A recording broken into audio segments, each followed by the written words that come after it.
ध्वनि न्यूज के स्वागत। मेरे प्यारे देशवासियों, आप सभी को 79th इंडिपेंडेंस डे की हार्दिक शुभकामनाएं और बधाई।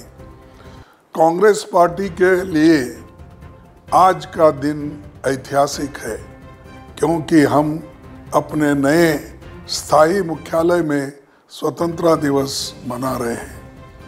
15 अगस्त 1947 को जो स्वतंत्रता हमने हासिल की, उसमें हमारी पार्टी की भूमिका को सारा विश्व जानता है। स्वतंत्रता संग्राम की कहानी हमारी पार्टी की कहानी है। इस अवसर पर मैं स्वतंत्रता आंदोलन में योगदान तथा बलिदान देने वाले सभी महान हस्तियों को नमन करते हुए उन्हें कोटि कोटि श्रद्धांजलि अर्पित करता हूँ। आज़ादी के बाद हमने 2.5 साल के अथक परिश्रम के बाद भारत को अपना संविधान दिया, जिसकी तुलना शायद विश्व के और किसी संवैधानिक दस्तावेज से नहीं की जा सकती। आज़ादी के बाद 8 दशकों की लंबी यात्रा में कांग्रेस पार्टी की सरकारों ने और हमारे दूरदर्शी नेताओं ने एक मजबूत भारत की नींव रखी।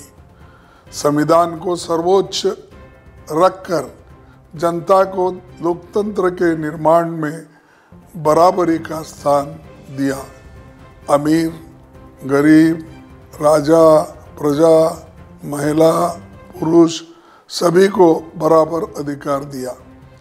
1 पर्सन 1 वोट 1 वैल्यू।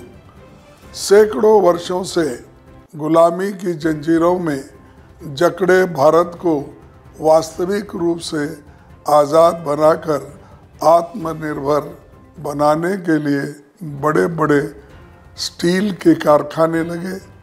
खाद्यान्न में स्वावलंबी बनाने के लिए बड़े बड़े बांध बनाए गए, नहरों के जाल बिछाए गए, वर्ल्ड क्लास इंजीनियरिंग और मेडिकल कॉलेजेस बनाए गए, स्पेस टेक्नोलॉजी स्थापित की गई।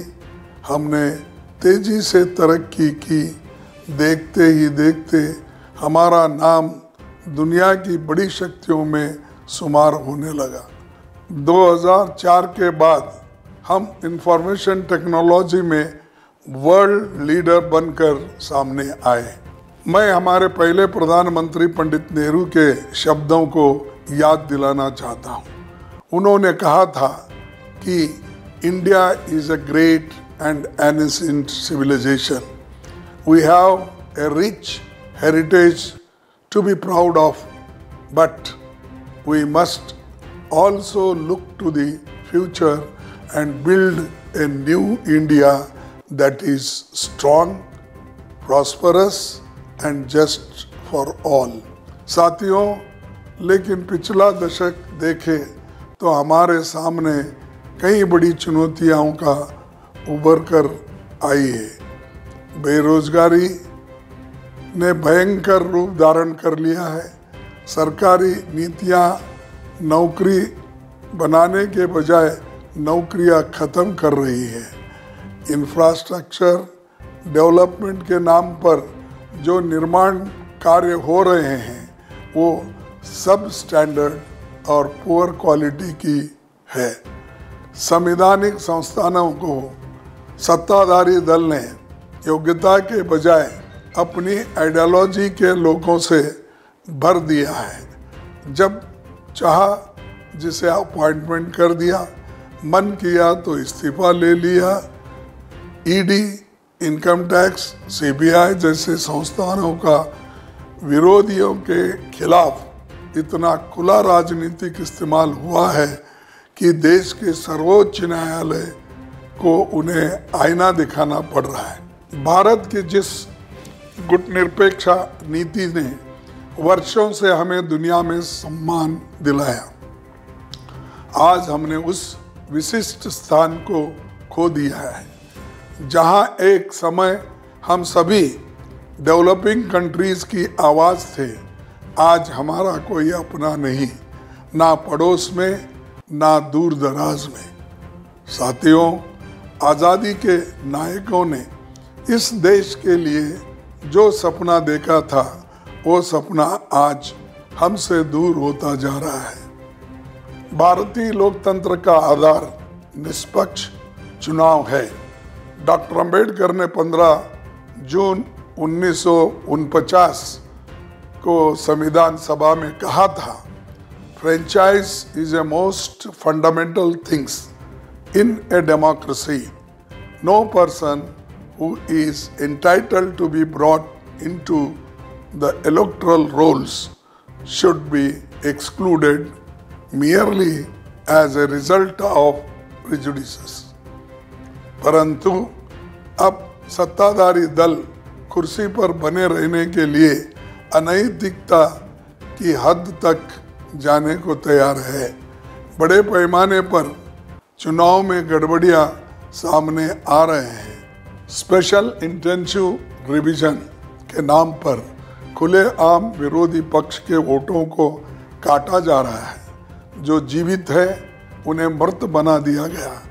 केंद्रीय चुनाव आयोग की निष्पक्षता इस बात से समझी जा सकती है कि वो ये बताने को तैयार नहीं थे कि किन लोगों के और किस आधार पर वोट काटे जा रहे हैं।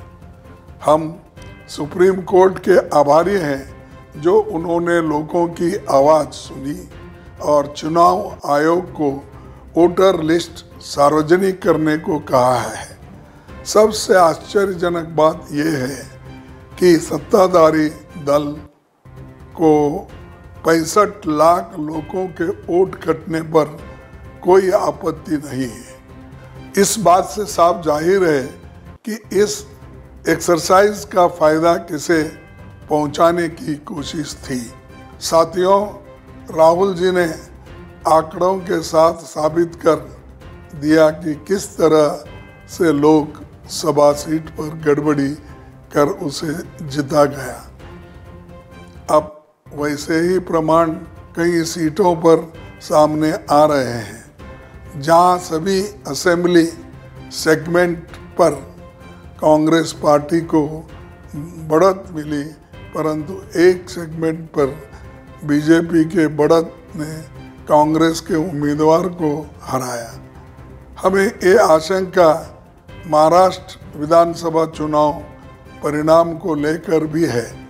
पार्टी बारीकी से ऐसे सीटों का अध्ययन कर रही है। समय आने पर ये लोगों के सामने पेश किया जाएगा, क्योंकि ये हमारे लिए ही नहीं, दुनिया के सबसे बड़े लोकतंत्र के सामने सबसे बड़ी चुनौती है। साथियों, मैं कांग्रेस पार्टी के देश भर में मौजूद नेताओं और कार्यकर्ताओं से अपील करता हूं कि आप अपने बूथ की वोटर लिस्ट निकालिए और उनकी बारीकी से छान कीजिए। देखिए कि कितने लोगों का नाम काटे गए हैं या उन्हें मृत बता दिया गया है या साजिश के तहत उन्हें दूसरे बूथ में शिफ्ट कर दिया गया है। कितने बाहरी लोगों के नाम जोड़े जा रहे हैं या एक ही वोटर आईडीसी कार्ड को एक से अधिक बार कहां जोड़ा गया है। एक नई बात देखने को आई है कि चुनाव से एक दिन पहले एडिशनल लिस्ट के नाम पर नई वोटर लिस्ट भेज दी जाती है, जिसकी जांच समय के अभाव में कैंडिडेट नहीं कर पाता।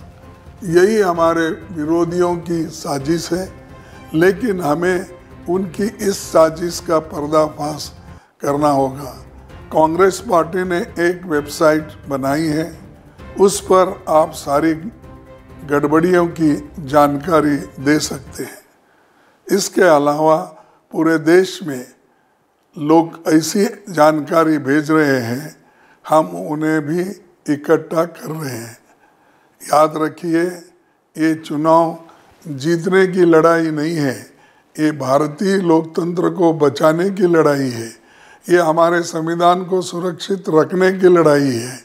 हम महात्मा गांधी, पंडित नेहरू, सरदार पटेल, डॉक्टर अंबेडकर, मौलाना आज़ाद, सुभाष चंद्र बोस जैसे नेताओं के सपनों को ऐसे बिखरने नहीं दे सकते।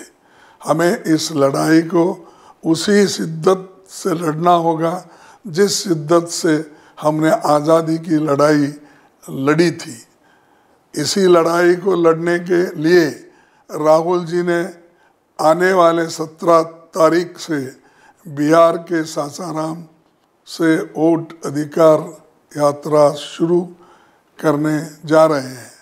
आप सभी को मिलकर इसे सफल बनाना होगा। इसी शब्दों के साथ मैं अपनी बात समाप्त करता हूँ। जय हिंद, जय कांग्रेस।